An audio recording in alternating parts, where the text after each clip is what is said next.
বিসমিল্লাহির রহমানির রহিম। উচ্চ মাধ্যমিক বাংলা প্রথম পত্র অনলাইন ক্লাসে সবাইকে স্বাগত। আজকে আমি অপরিচিত গল্পটি নিয়ে আলোচনা করব। ক্লাস পরিচালনায় আছে নাহিদা আক্তার, সহকারী অধ্যাপক বাংলা, গৌরীপুর মুন্সি ফজলুর রহমান সরকারি কলেজ, কুমিল্লা।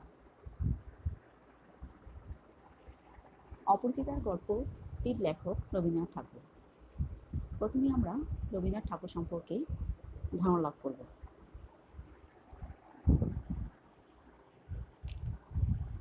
রবীন্দ্রনাথ ঠাকুর 1861 খ্রিস্টাব্দের 7ই মে, 1268 বঙ্গাব্দের 25শে বৈশাখ কলকাতার জোড়াসাঁকোর ঠাকুর পরিবারে জন্মগ্রহণ করেন। তার পিতা দেবেন্দ্রনাথ ঠাকুর, মাতা শারদা দেবী। বিশ্বকবি অভিধায় সম্ভাষিত রবীন্দ্রনাথ ঠাকুর বাংলা সাহিত্যের প্রথম সার্থক ছোট গল্প রচয়িতা এবং বাংলা ছোট গল্পের শ্রেষ্ঠ শিল্পী। তার লেখনীতেই বাংলা ছোট গল্পের উদ্ভব, বিকাশ ও সমৃদ্ধি ঘটেছে। তার ছোট গল্প বিশ্ব সাহিত্যের শ্রেষ্ঠ ছোট গল্পগুলোর সমতুল্য। 1284 বঙ্গাব্দে মাত্র 16 বছর বয়সে ভিখারিণী গল্প রচনার মাধ্যমে ছোট গল্প লেখক হিসেবে তার আত্মপ্রকাশ ঘটে। এরপর থেকে জীবনের প্রায় শেষ দিন পর্যন্ত দীর্ঘ 64 বছরে তিনি অখণ্ড গল্পগুচ্ছে সংকলিত 95টি ছোট গল্প রচনা করেছেন। এর বাইরেও সে গল্পস্বল্প এবং লিপিকা গ্রন্থে রয়েছে তার আরও গল্প সংকলিত। রবীন্দ্রনাথ ঠাকুর রচিত সর্বশেষ গল্পটির নাম মুসলমানের গল্প। পারিবারিক জমিদারি তদারকির সূত্রে কুষ্টিয়ার শিলাইদহে বসবাসের কালই রবীন্দ্রনাথের ছোট গল্প রচনার স্বর্ণযুগ। সোনার তরী কাব্যের শ্রেষ্ঠ কবিতাগুলো তিনি একই সময় রচনা করেন। প্রকৃতির পটে জীবনকে স্থাপন করে জীবনের গীতময় বিশ্বজনীন প্রকাশই রবীন্দ্র গল্পের শ্রেষ্ঠ সম্পদ। তবে 20 শতকে রচিত গল্পে প্রকৃতি ও গীতময়তার স্থলে বাস্তবতাই প্রাধান্য পেয়েছে। গল্পকার হিসেবে তিনি যেমন বরেণ্য, ঔপন্যাসিক হিসেবেও বাংলা সাহিত্যে তার স্থান সুনির্দিষ্ট। তার রচিত উপন্যাসগুলোর মধ্যে চোখের বালি, গোড়া, চতুরঙ্গ, ঘরে বাইরে, শেষের কবিতা, যোগাযোগ বাংলা উপন্যাসের শ্রেষ্ঠ সম্পদ। নাটক রচনার ক্ষেত্রেও রবীন্দ্রনাথের শ্রেষ্ঠত্ব অবিসংবাদিত। তার রচিত বিশেষভাবে উল্লেখযোগ্য নাটকগুলো হলো রাজা, অচলায়তন, ডাকঘর, মুক্তধারা, রক্তকরবী। উল্লেখ্য, এই উপন্যাস এবং নাটকগুলোর নাম তোমাদেরকে মুখস্থ করতে হবে, কারণ এগুলো তোমাদের জ্ঞানমূলক প্রশ্ন এবং অবজেক্টিভ কোশ্চেনে আসতে পারে এবং এগুলো বানানসহ তোমরা মুখস্থ করবে।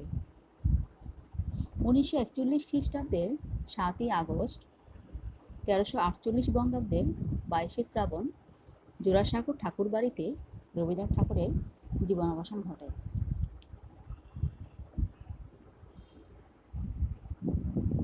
উল্লেখ্য যে এই ক্লাসটি যখন আমি নিচ্ছি ওই দিনই তারিখ ছিল কিন্তু 7ই আগস্ট। তাই রবীন্দ্রনাথের প্রতি আমার শ্রদ্ধা নিবেদন করে আমি গল্পটি শুরু করতে যাচ্ছি।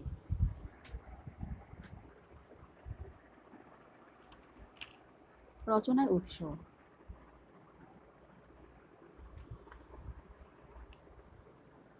রবীন্দ্রনাথ ঠাকুরের অপরিচিতা গল্পটি প্রথম প্রকাশিত হয় প্রমোদ চৌধুরী সম্পাদিত মাসিক সবুজপত্র পত্রিকায় 1321 বঙ্গাব্দের 1914 খ্রিস্টাব্দের কার্তিক সংখ্যায়। এটি প্রথম গ্রন্থভুক্ত হয় রবীন্দ্রনাথের সংকলন গল্প সপ্তকে, পরে গল্পগুচ্ছ তৃতীয় খণ্ডে 1927 সালে।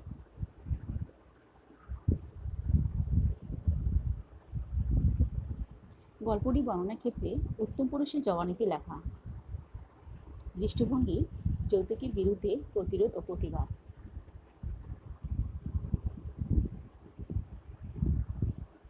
মূল পাঠ।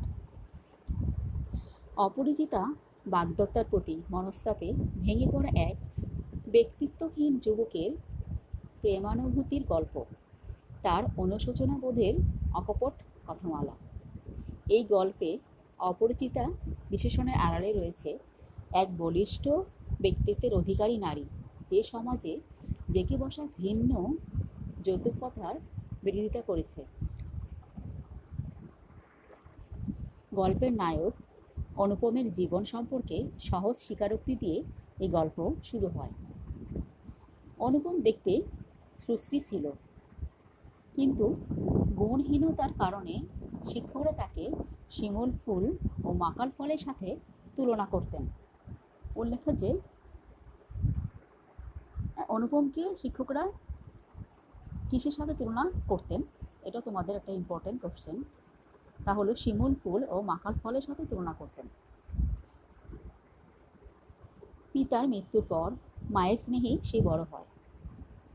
মায়ের অনুগত সন্তান বলেই কখনো মাতৃ আজ্ঞার বিপরীতে যাওয়ার সাহস সে করেনি। কিন্তু তার আসল অভিভাবক তার মামা, যিনি অনুপমদের সংসারের সবকিছুর ভার নিজ কাঁধে নিয়ে নিয়েছেন। অনুপমের বন্ধু হরিশ কানপুরে কাজ করত। ছুটিতে কলকাতায় এসে সেই প্রথম বিয়ের প্রস্তাবটা দেয়। কল্যাণী নামের মেয়েটির চেহারা ও গুণের কথা শোনার পর থেকে অনুপমের শরীর মন আলোছায়া বলতে লাগলো। কল্যাণীকে নিয়ে ভাবনার যেন শেষ নেই অনুপমের। এদিকে অনুপমের মামা চাইতেন তার ভাগ্নের বউ হয়ে এমন ঘরের মেয়ে আসবে যে মাথা হেঁট করে থাকবে। মেয়ের বাবা হবেন এমন মানসিকতার, যিনি টাকা না থাকলেও টাকা দিতে পিছুপা হবেন না। হরিশের সুপারিশে বিয়ের দিন, তারিখ, দেনা পাওনা সব পাকাপাকি হয়ে গেল। কনের বাবা শম্ভুনাথ ছিলেন অত্যন্ত ঠান্ডা প্রকৃতির মানুষ, যাকে বাইরে থেকে দেখে ভেতরের চিত্রটা বোঝা মুশকিল। বিয়ের দিন তার পরিবর্তে উকিল বন্ধুই বরপক্ষকে সমাদরে গ্রহণ করেন। কিন্তু যৌতুকের স্বর্ণ নিয়ে অনুপমের মামার বাড়াবাড়ির রকম আচরণ শম্ভুনাথ অপমান বোধ করেন। এখানেও অনুপম কোনো ভূমিকা পালন করে না। মামার মতের বিরুদ্ধে গিয়ে এই ধরনের অপমান থেকে হবু শ্বশুরকে রক্ষার কোনো চেষ্টাই অনুপম করেনি। এখানেই কাহিনী জটিলাকার ধারণ করে। অপমানিত হয়ে কনের বাবা বিয়ে ভেঙে দেন। বিয়ে ভেঙে যাওয়ায় সবচেয়ে বেশি ক্ষতিগ্রস্ত হয় অনুপম। সে হারায় তার মনোরাজ্যের সে অপরিচিত প্রেয়সীকে। এভাবে বছর খানেক পার হওয়ার পর অপ্রত্যাশিতভাবে একদিন কল্যাণীর সঙ্গে অনুপমের কানপুরে গিয়ে কল্যাণীকে না চেনা সত্ত্বেও কল্যাণীর প্রাণচঞ্চলতা, প্রতিবাদী মানসিকতা ও হাস্যময়ী শিক্ষয়িত্রীর রূপ তাকে মুগ্ধ করে। ট্রেন থেকে নামার সময় সে জানতে পারে সেই কল্যাণী। অনুপমের বোধের পরিবর্তন আসে। পরে অনুপম মা ও মামা উভয়কে উপেক্ষা করে দেখা যায় ট্রেনে। শম্ভুনাথ বাবুর কাছে ক্ষমা প্রার্থনা করে। শম্ভুনাথ বাবু অনুপমের এই পরিবর্তনে খুশি হয়ে ক্ষমা করে দেন। কিন্তু কল্যাণী ততদিনে নারী শিক্ষার সুমহান ব্রত গ্রহণ করে বিয়ে না করার সিদ্ধান্ত নিয়েছে। তবু অনুপম আশা ছাড়ে না। কল্যাণীর আশেপাশে থেকে তাকে প্রতিনিয়ত দেখে সে খুশি। অনুপমের একটি উক্তি এখানে তুলে ধরা হলো, তাই বৎসরের পর বৎসর যায়, আমি এখানেই আছি।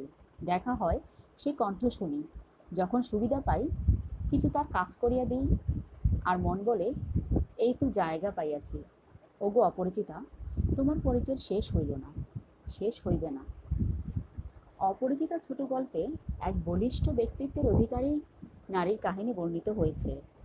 অমানবিক ভিন্ন যৌতুক প্রথার বিরুদ্ধে নারী পুরুষের সম্মিলিত প্রতিরোধের কথামালায় সমৃদ্ধ এই গল্পটি। অপরিচিতা উত্তম পুরুষের জবানিতে লেখা একটি গল্প। গল্পের কথক অনুপম 20 শতকের দ্বিতীয় দশকের যুদ্ধ সংলগ্ন সময়ের সেই বাঙালি যুবক, যে বিশ্ববিদ্যালয়ের উচ্চতর ডিগ্রি অর্জন করেও ব্যক্তিত্ব রহিত পরিবারতন্ত্রের কাছে অসহায় পুতুল মাত্র।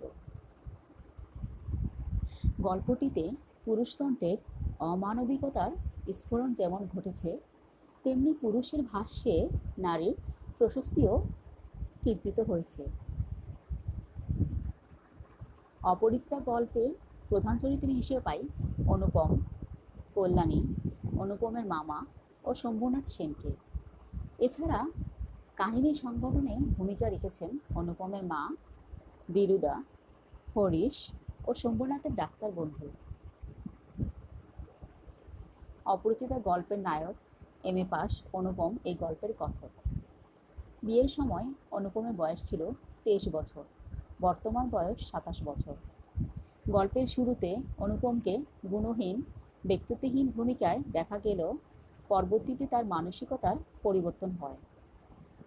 শিক্ষিতা, সহজ সরল ও প্রাণচঞ্চল চিত্তের অধিকারী মাতৃহীন কল্যাণীর চরিত্রের অন্যতম প্রধান বৈশিষ্ট্য হল সে অন্যায়ের সাথে আপোষহীন এক মানবীয় ব্যক্তিত্বের অধিকারী। কল্যাণী এই গল্পের নায়িকা। তার বাবার নাম শম্ভুনাথ সেন। গল্পের নানা ঘটনা প্রবাহে আমরা তাকে পরোপকারী শিক্ষয়িত্রী, বজ্ররূপ প্রতিবাদকারিণী ও ত্যাগী সেবিকারূপী দেশভক্ত নারী হিসেবে দেখতে পাই। বাবা মারা যাবার পর অনুপমের অভিভাবক রূপে উপস্থিত হয় তার মামা। পুরো গল্পে আমরা তাকে যৌতুকলোভী, স্বার্থপর, হীন মানসিকতা সম্পন্ন এক চতুর মানুষ হিসেবে দেখতে পাই। অনুপম কল্যাণীর বিয়ে ভাঙার ক্ষেত্রে সবচেয়ে বেশি দায়ী অনুপমের এই মামা। কল্যাণীর বাবা শম্ভুনাথ সেন, যিনি অত্যন্ত শান্ত প্রকৃতির হয়েও একজন দৃঢ়চেতা মানুষ। অনুপমের মামার অভদ্র আচরণেও শম্ভুনাথকে কোনো বিরক্তি প্রকাশ করতে দেখা যায় না।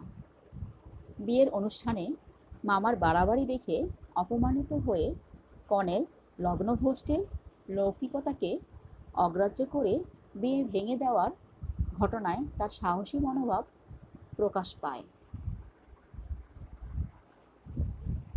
হরিশ অনুপমের বন্ধু, কানপুরে কাজ করত। কল্যাণীর কথা অনুপম প্রথম হরিশের কাছ থেকে জানতে পারে। সেই কল্যাণীর কথা বলে অনুপমকে উতলা করে তোলে। তার সরস রচনার গুণ ছিল এবং সে ছিল আসর জমাতে পটু। অপরিচিতা গল্পের নামকরণ নির্ধারিত হয়েছে এর অন্তর্নিহিত তাৎপর্যের উপর ভিত্তি করে। এই গল্পে অপরিচিত মানুষের প্রতি প্রেমময় হৃদয়ের ব্যাকুলতা মূর্তরূপ পেয়েছে।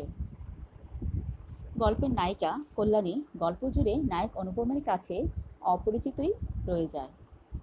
অনুপমের একটি উক্তি দ্বারা আরও স্পষ্ট হয় যখন সে বলে, ওগো অপরিচিতা, তোমার পরিচয়ে শেষ হইল না, শেষ হইবে না, কিন্তু ভাগ্য আমার ভালো, এই তো জায়গা পাইয়াছি। অনুপমের এমন উপলব্ধির কারণ হলো শেষ পর্যন্ত সে কল্যাণীকে জয় করতে পারেনি। সেই বিয়ের আসর হতে উঠে চলে আসা আর পরবর্তী সময় কল্যাণীর বিয়ে না করার প্রতিজ্ঞার ফলে কল্যাণী অনুপমের কাছে অধরা থেকে যায়। তাই মূল বক্তব্যের এই অন্তর্নিহিত তাৎপর্যকেই লেখক অপরিচিতা গল্পের নামকরণের ভিত্তি হিসেবে গ্রহণ করেছেন। অপরিচিতা বাংলা সাহিত্যের অন্যতম সার্থক একটি ছোট গল্প।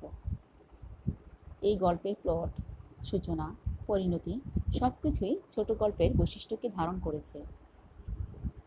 অপরিচিতা উত্তম পুরুষের জবানিতে সাধু ভাষায় লিখিত চমৎকার এক গদ্যশৈলীর উদাহরণ। লেখক অত্যন্ত সরল ও সাবলীল ভাষায় কাহিনীটি উপস্থাপন করেছেন, যা তার শিল্পকুশলতার সাক্ষ্য বহন করে। এখন আমরা অপরিচিতা গল্পটির কিছু তথ্য জানতে চেষ্টা করব। সংখ্যাবাচক তথ্য যেমন দেখতে পাই, অনুপমের বয়স এখানে উল্লেখ আছে 27 বছর। বিয়ের সময় অনুপমের বয়স ছিল 23 বছর। বিয়ের সময় কল্যাণীর বয়স ছিল 15। রেলে কল্যাণীর সাথে মেয়ে ছিল 2 থেকে 3টে। কল্যাণীর বর্তমান বয়স 19। অনুপমের চেয়ে মামা 6 বছরের বড়। বিয়ের সময় বর-কনের বয়সের ব্যবধান 8। মামার বর্তমান বয়স 33। শম্ভুনাথের বয়স 40। শম্ভুনাথ অনুপমকে দেখে বিয়ের 3 দিন আগে। উল্লেখ্য যে তোমাদের এই সংখ্যাবাচক এই পয়েন্টগুলি তোমাদের খুবই গুরুত্ব সহকারে মুখস্থ করতে হবে। গুরুত্বপূর্ণ উক্তি, ঠাট্টা করিতেছেন নাকি, উক্তিটি ছিল মামার। হাল ফ্যাশনের সূক্ষ্ম কাজ নয়, এটি কি সম্পর্কে বলা হয়েছে? কল্যাণীর বাবার দেওয়া গহনার সম্পর্কে। দেয়ালটুকুর আড়ালে রহিয়া গেল, উক্তিটি ছিল কল্যাণী সম্পর্কে। কলিজে 4 পোয়া হয়ে আসিয়াছে, উক্তিটি বলা হয়েছে বিয়ে ভাঙা সম্পর্কে।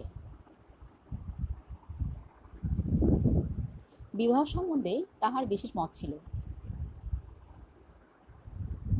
কার সম্পর্কে উক্তিটি ছিল? উক্তিটি মামা সম্পর্কিত।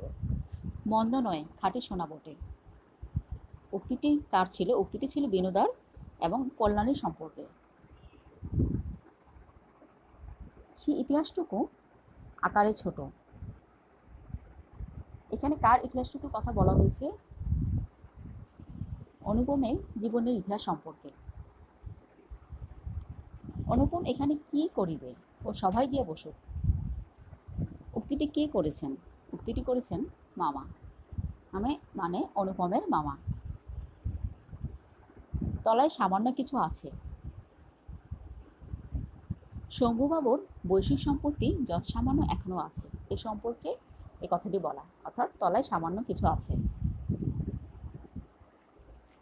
উল্লেখ্য, তোমাদের গল্পটি মনোযোগ সহকারে পড়তে হবে এবং যে সংখ্যাবাচক পয়েন্টগুলি বলেছি তাও তোমাদের মুখস্থ করতে হবে এবং গল্পের শব্দার্থ, টিকা এগুলো তোমরা মনোযোগ সহকারে পড়বে।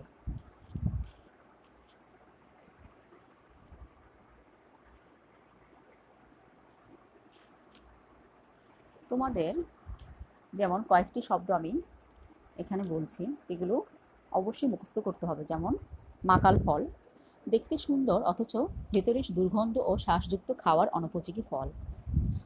বিশেষ অর্থে গুণহীন, মাকাল ফল এই অর্থে এখানে যা বোঝাবে তা হলো বিশেষ অর্থে গুণহীন। অন্নপূর্ণা, অন্নপূর্ণা কে? অন্নে পরিপূর্ণা বা দেবী দুর্গা। গজানন, গজহাতি বা আনঞ্জার গণেশ। আজও আমাকে দেখিলে মনে হইবে আমি অন্নপূর্ণা কোলে গজাননের ছোট ভাইটি। এখানে যে সম্পর্কে বলা হয়েছে তা হলো দেবী দুর্গার 2 পুত্র অগ্রজ গণেশ ও অনুজ কার্তিকেয়। দুর্গার কোলে থাকা দেবসেনাপতি কার্তিকেয়কে বোঝানো হয়েছে, ব্যঙ্গার্থে প্রয়োগ। গণ্ডূষ, এক মুখ বা এক কোষ জল।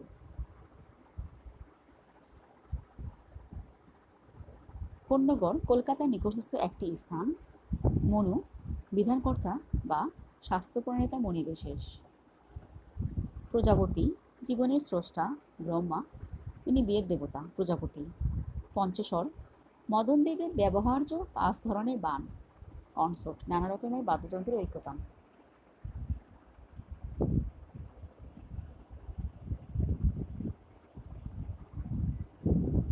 প্রদোষ, সন্ধ্যা। মঞ্জুরি, কিশলয় যুক্ত কচি ডাল, মুকুল। এক পত্তন, এক প্রস্থ। তোমরা সবগুলি শব্দার্থ টিকা মুখস্থ করার চেষ্টা করবে, কারণ এখানে প্রতিটা শব্দই ইম্পর্টেন্ট এবং যেগুলি টিকা হিসেবে আছে সেগুলি তোমাদের প্রশ্নের জন্য খুবই দরকারি। তোমরা সবগুলি পড়ার চেষ্টা করবে এবং গল্পটি মনোযোগ সহকারে পড়বে। আজকের মতো এখানে শেষ করছি। তোমরা ভালো থাকবে। আল্লাহ হাফেজ।